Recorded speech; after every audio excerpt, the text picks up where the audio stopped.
Alors bonjour à toi, cher cycliste. Aujourd'hui, capsule vidéo sur des douleurs au cou. 5 raisons pourquoi tu as mal au cou en bicycle. Do just what you want. You're the one I trust, and I always be around when I need some loving, baby. No one else. Yeah.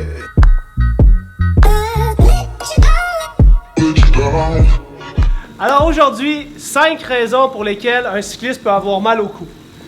Alors, je te laisse faire tes propres hypothèses. Allons-y tout de suite avec le premier élément, en fait l'élément 1 et 2 de notre liste. Élément 1 et 2 va parler du reach, donc la longueur totale entre les fesses et les mains. Si on a un cycliste qui est trop long, mettons, tu peux arrêter de pédaler, là tu as reculé tes fesses, avec les mains trop loin. Un cycliste avec un angle à l'épaule, ici à plus que 90 degrés, va probablement développer des tensions au cou, des tensions dans son trapèze parce que la stabilisation de son omoplate va être difficile à faire. Donc, un reach, une distance trop loin entre les fesses et les mains, serait une cause de douleur au cou chez le cycliste. Si tu reprends ta position. Donc, un reach trop long, ça peut causer des douleurs au cou. On va être un petit peu trop porté vers l'avant, ça ne marchera pas du tout. Deuxième chose, si le reach est trop bas. Donc, si la différence entre la hauteur de selle et la hauteur du guidon est trop grande, puis que le cycliste, par exemple, serait voûté comme un travailleur de bureau, presque de l'air d'un travailleur de bureau. Ça pourrait nous amener des tensions au niveau cervical parce que la personne aurait trop d'extension au niveau cervical étant donné la courbure au niveau de la syphose thoracique. Je vais aller chercher la colonne puis je vais vous montrer ça. Alors, si on est un cycliste qui a une capacité, une mobilité à la hanche qui n'est pas très grande, un cycliste qui n'est pas capable de toucher ses orteils avec ses mains, ça se peut que si on a trop de drop, donc si le guidon est trop bas sur le vélo, on va se retrouver le dos très courbé comme ça, puis pour devoir regarder en avant, on va devoir faire beaucoup d'extension au niveau thoracique. Cette extension-là n'est pas confortable pour l'être humain. Alors, c'était les deux premières, donc on a dit un reach trop long, un cockpit trop bas. Il faut savoir que dans la plupart des cas, en tout cas dans certains cas qu'on reçoit à la clinique, les gens vont avoir tendance à avoir fait le changement suivant.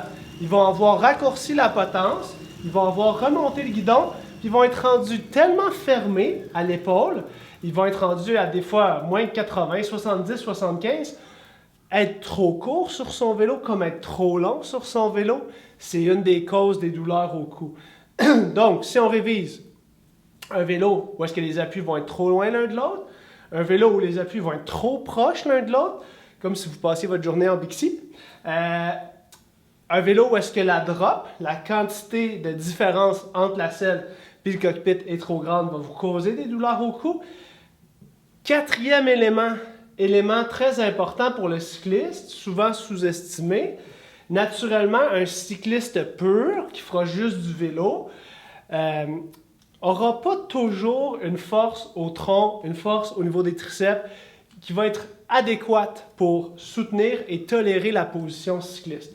Donc, quelqu'un qui manque de force, par exemple, au niveau des triceps, qui manque de force au niveau du tronc, par exemple, toi, Christina, tu as un tronc qui est fort, tu fais de la natation, tu fais de la course à pied, tu fais du triathlon. Donc, tu as un entraînement qui est diversifié puis qui est complet, tu fais même de la musculation. Donc, ton tronc est assez fort puis tu es capable de bien tolérer ta position. Malgré le fait que tu es mieux être comme ça dans tes bords de triathlon. Peut-être par paresse, on ne sait pas. Bon, donc... Oui. Est-ce que je peux rajouter quelque chose? Ben oui. Hey, je rajoute quelque chose. Arrête de pédaler parce que tu parles pas fort. Ah oui. OK. Vas-y. Alors, j'ajouterais que la force, effectivement, mais souvent, c'est aussi que les gens vont compenser avec d'autres muscles. Et ça, ici, ça met aussi de la tension. Ouais, attends, je vais approcher la caméra pour bien expliquer ça.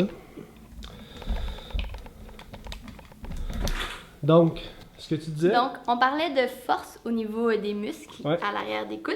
Donc, c'est pour absorber les impacts un petit peu comme ça. Par manque de force, les gens vont parfois venir comme ça ici, Ouais. ce qui met beaucoup de tension au niveau des muscles des omoplates et cervicaux. Donc, si on regardait de côté la position idéale, effectivement, ça pourrait être avec un léger flexum, avec vraiment utilisation du triceps.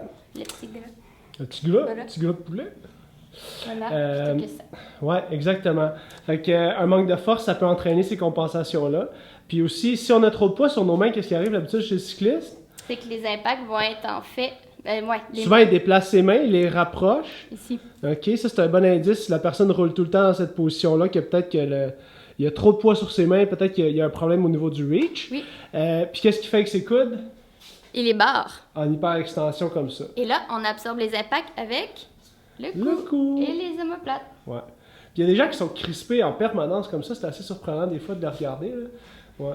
Ouais, exact. Ils ont les épaules comme ça. Puis là, quand on leur ajuste le reach, ils se replacent les mains à bonne place. Et voilà. Plus relâché. Plus relâché. Donc, ça, c'est nos 4 éléments. Trop long, trop court, trop bas, manque de force. Dernier élément. Matériel. Matériel inadéquat. Tu sais, la petite calotte, là. Ah ouais. La petite casquette, la petite palette. C'est à mode dans les années 80, ça. Ça revient. Ça revient à mode. Ça, puis les vélos en acier, hein, je trouve le monde pas bon ça. Non, mais des fois, la petite casquette, ça peut vraiment être un facteur pour lequel vous allez avoir besoin de faire plus d'extension au niveau cervical, puis ça peut augmenter vos douleurs au cou. Donc là, si on regarde l'équipement dont on vient de vous parler, d'avoir un casque puis un positionnement des lunettes qui est approprié, c'est super important pour éviter d'avoir à faire une extension au niveau cervical qui serait trop grande.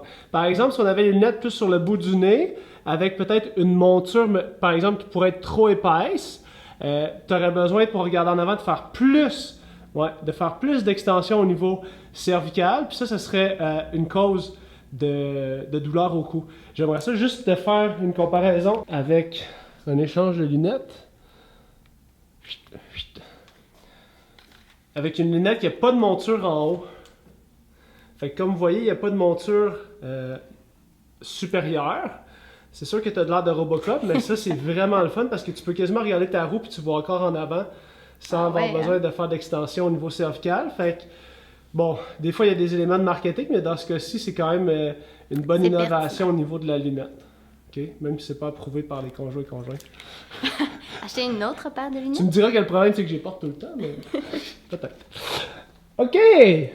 Donc, pour les douleurs au cou, les 5 éléments qui peuvent être des facteurs qui contribuent à augmenter vos inconforts sont un reach trop long, un reach trop bas, un reach trop court, un manque de force et un matériel qui serait inadéquat. Merci d'avoir joué le jeu. Bonne journée! Do just what you want.